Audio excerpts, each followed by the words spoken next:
Even Jesus himself, like Joseph was a stepdad. I was like, okay, it wasn't biologically his. So I'm like, okay, God, you're gonna give me this opportunity to love the way that you were loved, like to love the way that you want us to love, the way God that you want me to. And so then, it's been an amazing journey, obviously raising 4 kids. And What you just said was you compared yourself to Joseph. Future is God. Ciara is Mary, and the baby is Jesus. Baby Future is Jesus. So what just happened was the full circle of the Bible, the birth of Jesus, all in that one moment, in that first day that you met baby Future. You said all the stars aligned, the Star of David was over your head. What's going on, YouTube? Today we are back with another reaction video for you. This one is from none other than Russell Wilson, the simp, the king of simps. For some reason, men seem to have a problem with him, and I wonder why. Is it because it was God's calling for him to take care of another man's child, even though the father is still alive? Anyways, this is very interesting. Let's get into the video. But for let's move on real quick. I want to hit 2 things before we land the plane. Ciara, how you knew she was the one, bro? man, I think there's a few things. Number one is, I was single sitting there and I'm like. And you winning when you losing. Yeah. We sit at 1 and 5. You better be good. I'm good. I got 4 babies walking around. Yeah. You know what I'm saying? It's been amazing. I think I never forget. Right before I met C, I wrote out my 5 non-negotiables. I think in any business deal, right? Like marriage is. It's a partnership. You got to realize it's a partnership. It's a business deal. Not to be cold, but it's a partnership. We're going to spend the rest of our lives together. We're going to spend this. We're going to do this together. We're going to do this together. We're going to have these kids together. We're going to raise these children together. Like we're going to make decisions together. Like so, it's a partnership. And so, in any partnership. So anyone that's been watching me for any amount of time knows exactly how I feel about that word partnership. Here this man go, probably said partnership maybe about 6 times in less than a minute. If that's your partner B, says a lot on why you make the decisions that you make. Anyways, let's continue with the video. You gotta have your non-negotiables. So I started writing those out. I was like, man, I'm gonna write my 5 non-negotiables. 5 is the number of grace. So I said, I'm gonna write this out. And so I said the first one was number one is I wanted a woman of faith, right? Somebody who was equally yoked and somebody who believed in Jesus and everything else the same way. Number 2 is I wanted a woman who was faithful, not just to me, but also faithful to everything that she's doing, like to her friends, to her job, her occupation. A woman who was faithful. Number 3 is I wanted a woman who was independent, had her own identity.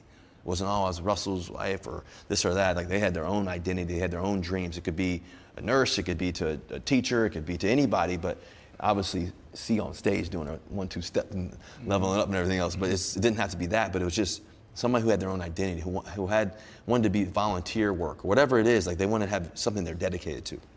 Number 4 was I wanted a woman that was going to love me the way my mom loved my dad on his deathbed when he was at his lowest.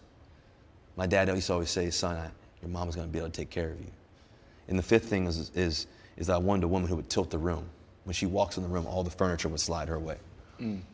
And because of who she is and the woman she is. And so I prayed about that. I remember, Judah, me and Judah, we went to church and I prayed about that, wrote it out. I wrote actually out on a napkin at dinner as we were sitting there eating a steak dinner. I wrote it out on a napkin and we prayed over it. 3 days later, I meet C. Yo, my man. Yo, if what the hell are you talking about was a whole person, it's this face right here. Yo, he's like, yo, I can't believe I'm listening to this right now. This is the most amount of foolishness I've ever heard. Yo, let's continue with the video. And when I walked in the room and I saw, little Future, he's 9 months at the time or whatever, and he crawls in my lap and it was like, this is gonna be my responsibility. God, I remember leaving that night and God saying, God saying to me, raising this child, it's gonna be your responsibility. And realizing that, I pray that, God, are you sure this is what you want me to do? Say, son, this is for you. The first night? Yeah, the first night.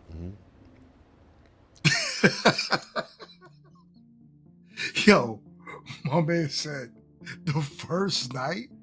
What?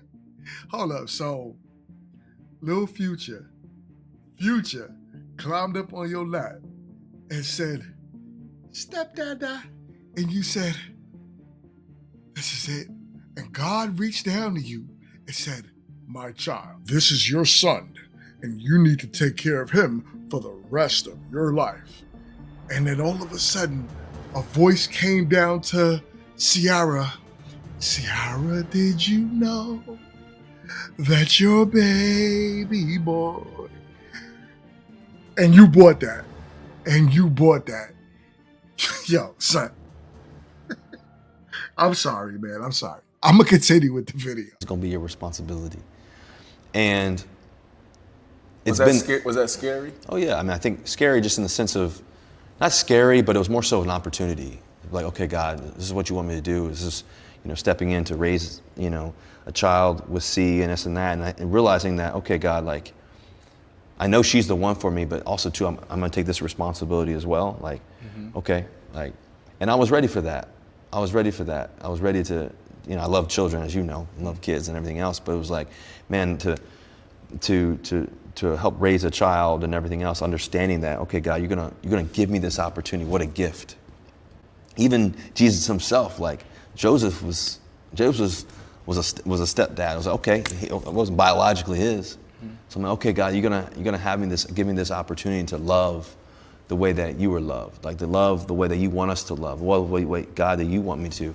And so then, it's been an amazing journey, obviously, raising 4 kids. And Yo, this is wild. This whole interview is wild. It is so hard for me to get through this reaction. Yo, listen, what you just said was you compared yourself to Joseph. Future is God. Ciara is Mary, and the baby is Jesus. Baby Future is Jesus. So what just happened was the full circle of the Bible, the birth of Jesus, all in that one moment, in that first day that you met baby Future.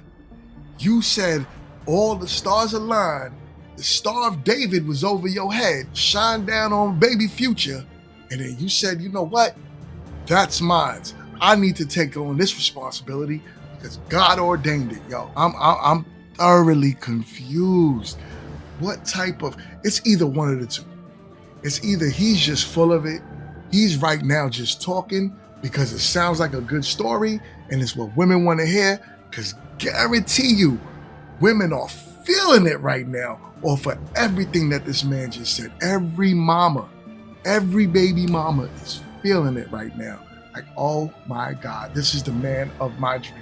We all know that's not what happened. We all know that. So it's either my man is straight full of it, or it really did happen like that, and my man heard a voice from God, and just something is completely mentally off with this man. Let's continue with the video. I have 4 babies. Yep. I'm gonna ask the question later, like, y'all done? But, damn, bro. You want more? Of course, yeah, more. So you got 4 babies right now, might be done. What's the best piece of advice you can give us men out there on parenting?